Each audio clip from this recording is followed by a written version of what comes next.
And hello there, RJB from RJB TV here, returning it again with more Mepo against How.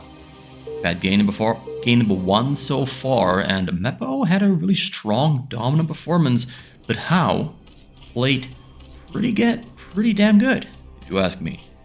He had a pretty good display, did everything by the book. But Mepo just played absolutely flawlessly, absolutely out of his mind. It was one of the best Terran plays I've seen in a long time. How did everything he had to do, but just could not reach that finish line. Whereas Mepo was able to get to the finish line just a little bit faster. Just played a little bit better on every single front. Which now means that we have 1 win on the board for Mepo and no wins for How. But How is going to try to make a comeback here in this cross-map Zerg versus Protoss game here on the bottom left of the map, and we have Mepo here on the top right. Cross-map game, and he's going for a hatchery inside of his base, not in a joke.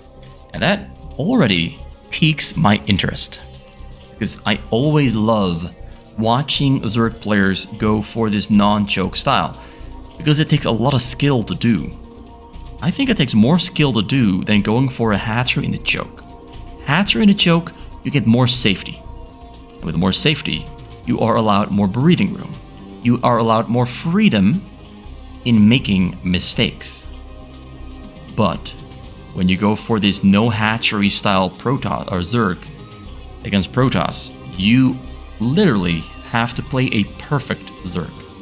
And that is why I enjoy watching it so much, because watching a perfect Zerg win games is absolutely phenomenal. It's an orgasmic experience.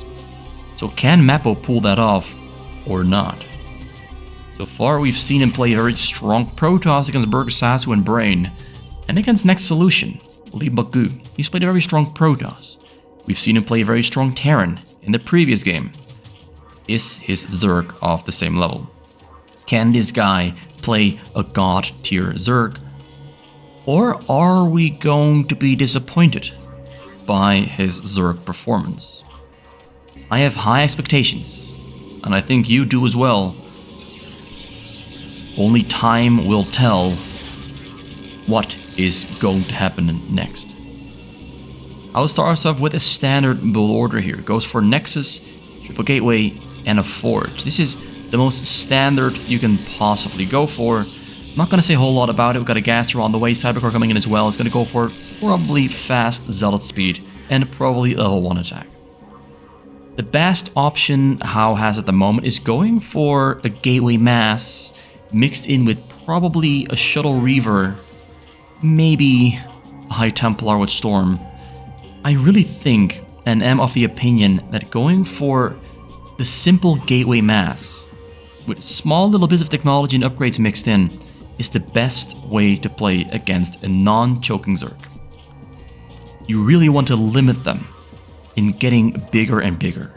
And the best way to do that is with a big army that's just going to keep on peeling away at the outer layers of that defense. I really think that's the best way to approach this. I mean, historically speaking, that has been the best way to beat this. When you go for a drop, you're delaying your army so much.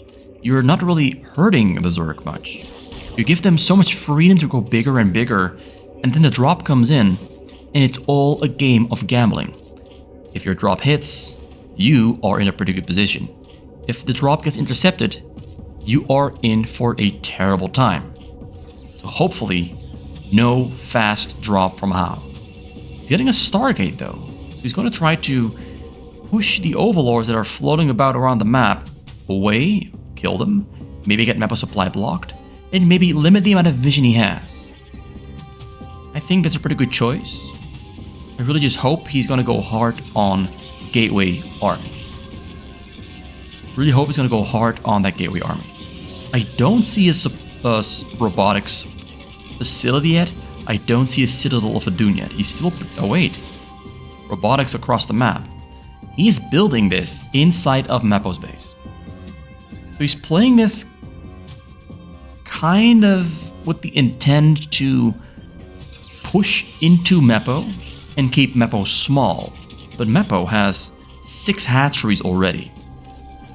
Those Zealots should be... Oh, it's too late. The Hydras are coming out. He's already on 29 drones. He's got 54 available supply. And he's making rounds of Hydralisks. He's getting Hydralisk speed. No range yet. He's getting speed first. He's moving into the middle and he's trying to strike. He snipes the probe, and that will slow him down quite a bit. He's gonna have to send another probe all the way across the map to continue building. He's gonna kill that Overlord there though. He's trying to stop it. Goes forward, draws the Zealots back towards the Sunkens. Sunkens are gonna force the Zealots to retreat a little bit, and that might open up the kill on the Corsair, but the Overlord does go down. But another Overlord spawns just on time, no longer supply blocked, or at least never ever supply blocked. But Mepo here is playing very aggressive. He's pretty much just trying to push the limit of what he can do with these couple Hydralisks. And he got some Zealot kills, killed a Corsair as well. There's more Corsairs flying around all over the place. Not sure if making this many Corsairs was the correct choice. As you can see, there's a lot of Hydralisks, and the army, the gateway army for How is pretty small. He's getting more gateways now. He's going mostly for Zealots. We have a support base there back at home. Reavers are on the way across the map, but his army is surprisingly small. Surprisingly small. It will grow bigger soon though. With all those gateways on the map, that army will definitely grow significantly bigger. But this soon 8 hatchery production from Mepo is scary, and he's already moving in for the attack before the Reavers spawn. Very smart move, gonna try to kill all those cannons and kill the robots as well. The Zealots are too small in number to fight back, and there's a lot of Hydralisks here on the scene, ready to kill those cannons. The Reavers have to be fast, but if the Reavers do spawn, they will die to the Hydralisk. Mepo is displaying a strong decision making here, and really good micro as well. Manages to kill every single cannon right on time. The Reavers spawn, holding scarabs, but they won't be able to shoot a single one. Actually, one scarab comes out, but this is gonna get killed. And this is exactly why you need that very strong and big gateway army very early on against a Zerg that doesn't choke, because this is gonna happen. At some point, pretty early actually, the Zerg can start mass producing Hydralisks with a lot of fighting power, range, speed, unstoppable force. And if this happens to you as a Protoss, you are in for a lot of trouble. A lot of trouble. He's still getting speed, level 1 attack, and shuttle speed as well. He wants to still mix in those drops, but he has to rebuild the robotics facilities. So that's going to take a long time. He's also getting a Templar's Archive for probably Dark Templars, because that is his last line of defense. He needs Dark Templars right here, right now, because there's no Overlords anywhere to be seen. He doesn't have a lair either. He's just still on a hatchery. The lair is still morphing. So Dark Templars definitely the one thing he really will need. Unless those Zealots are able to push this back. Don't think they will be able to though, because there's a lot of Hydralisks and more are coming from across the map. He needs Dark Templars right about now. But he's not building them. He's going for a Reaver and more robotics. He wants to defend this with Reavers. I don't think that's the right choice. But Mepo right here is pulling back because he is expecting Dark Templars. Like, Dark Templars is the most logical option because there's no Overlords. Mepo knows he's got no Overlords, so he's expecting Dark Templars and he's pulling back exactly because he's expecting Dark Templars. But he is not making Dark Templars. He could have actually probably pushed towards a win, although the amount of Zealots has grown tremendously. He's got 9 gateways, of which 8 are finished up, 9 is on the way. And he's got a lot of Zealot production, and they do have their upgrades. Their speed, their attack, they're pretty strong. Mepo is still just producing, but he, off the back, like while he was attacking, he droned up extremely hard. 58 drones, that's a very high number for a Zerg to have, only 9 minutes into the game. His supply is at 112, he's getting 3 more hatcheries for a total of, it's going to be 3, 5, yeah, it's going to be 11 hatcheries. He's going to be very strong, a lot of production. And this army of Hydras there is getting upgrades as well. I don't think they have level 1 attack yet. Correct me. Excuse me. Got a correction to make. He has level 1 attack. But he pulls back yet again because there's no Overlord to follow up these Hydralisks. He still fears the Dark Templars. There's no Dark Templars.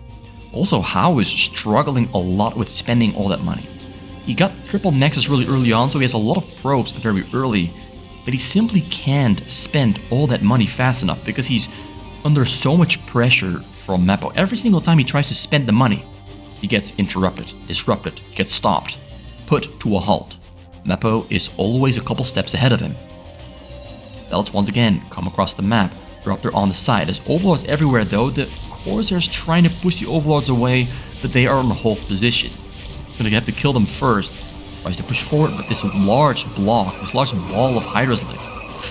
This ball of Hydras is just not gonna be broken. Let's kill a couple, but loses all of the Zealots. Drop on the top, so it comes in. Even more Hydras are in between. You better just snipe it out of the air.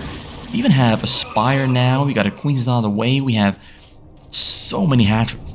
Mepo's macro might actually be some of the best I've seen in years from a player. This is really solid macro. And micro at the same time. This guy can multitask. It's really impressive. This is one of the few skills that I really praise him for. Multitasking. Precise, accurate, unwasted multitasking. He's so great at it. The lurk is on the middle, no observer. How again tries to get a pilot on the middle, but can't quite get it there because it's already getting stopped. It's already getting interrupted. Nothing is going Hao's way. He made so many wrong choices this game. So many wrong choices that Mepo has abused in every single way. Mepo has punished him for it on every single turn he made. Drop comes in there though, but Hydra's in between. Can he snipe them though? No, yes, unloads the Reaver. Reaver's gonna shoot. Scarab on the chase kills only about 6 or 7, so that's not a great hit. Not a great hit.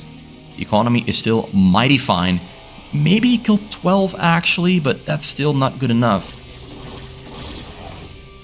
So Hao really needs more gateways and just more robos. Right about here. Needs a whole lot more production. He has 9, he's got 13 gateways. 12 minutes in. Like, it's not like he's not been trying to build. It's just that he's been getting interrupted while trying to build.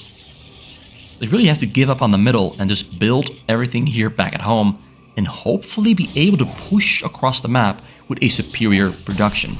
But 63 probes, 86 drones. And we're getting closer to 20 hatcheries. It's an insane amount of production to keep up with as a Protoss. When you only have 14 gateways and 3 robotics, you desperately need a whole lot more production. If you can see that with a supply, he's struggling to stay above 150. He's struggling to stay above 150. Even though he's got that much money in the bank. We've got Mulus on the way here from Mepo. No greater Spire yet though. He might just fly across the map and go for a backstep attack with the Mutalisks. He has so much vision as well. This is so good. All this vision all over the place. It's really helping him out a lot against the shuttle drops. Every single game so far with Mepo always gets really great, absolutely superb control over the map. Now Hao is somehow managing to build on the middle, but look at this. He already is going into the middle to stop this from happening.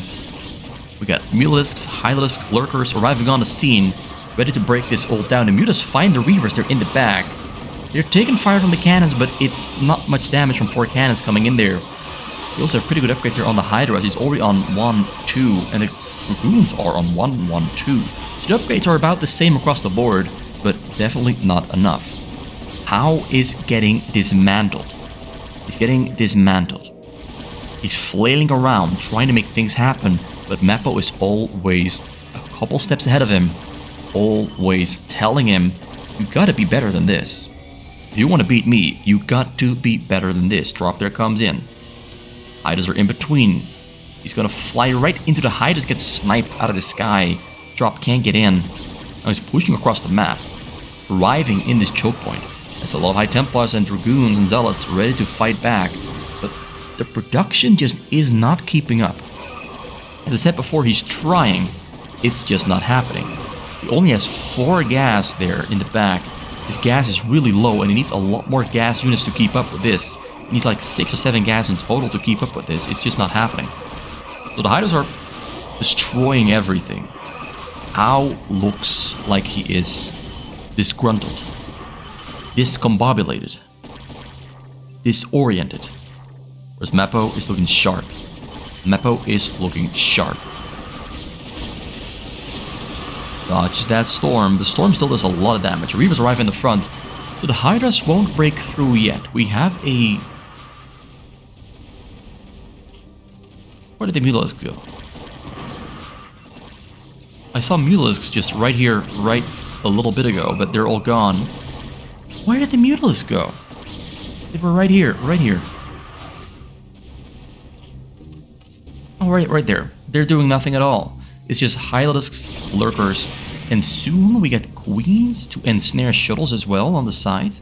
We have no Defiler Mount, no Greater Spire. It's just Hylisk's being sent across the map to attack and keep Hao busy, while Mepo himself is growing stronger back at home.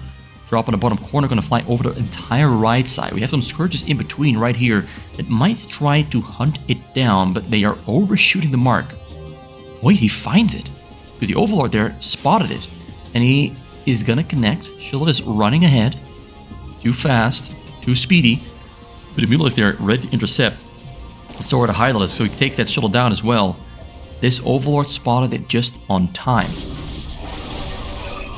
Lurkers on the middle, no observer again. Where are the observers? He has an observatory. Why are there no observers? He's now finally getting more gateways here back at home. He's upping the production. He's also upping the amount of assimilators. He's now in 6 assimilators. He should be able to produce a couple more Reavers and High Templars and Dragoons with the increased production or income on the gas. But is it too late? We got a Proxy Hatchery coming out there from Mepo. And he's still defending. He's getting every single technology structure he can while he can. So Mepo here has taken his foot off the gas and is allowing Hao to recover. But Mepo is using this time to grow bigger and stronger. Large ball of Mutalisks flying across the map, probably going for the Nexus where there's only one single cannon, no High Templars. Nothing to defend this Nexus. There's just nothing. Absolutely nothing. But this big ball of units here on the middle, Gateway Army, moving across the map, ready to start breaking through this sunken line. But first, Mutas arrive on the scene, and they are coming in swinging hard. Nothing back at home to defend. GGE called by Hao, who displayed a completely disoriented game. He had some plans in mind, but as soon as Mepo started disrupting those plans, Hao seemed lost. He didn't seem to know what to do, whereas Mepo was right on top of everything, every single step of the way. He was always stopping Hao. He was reading him like a book with a large font, letters so big that even if you don't have glasses or bad eyesight, you can easily read every single letter on that page. Mepo made it look effortless. That's a 2-0. I was expecting more from Hao based off of how he played in game number 1, and most players have a stronger Protoss against Zerg than a Protoss against Terran, but Mepo just completely dismantled him so easily. It's not easy. It takes a lot of skill, a lot of effort. It's not easy to do. Most people would lose to Hao, but Mepo was absolutely making this look like an adult taking candy from a little child.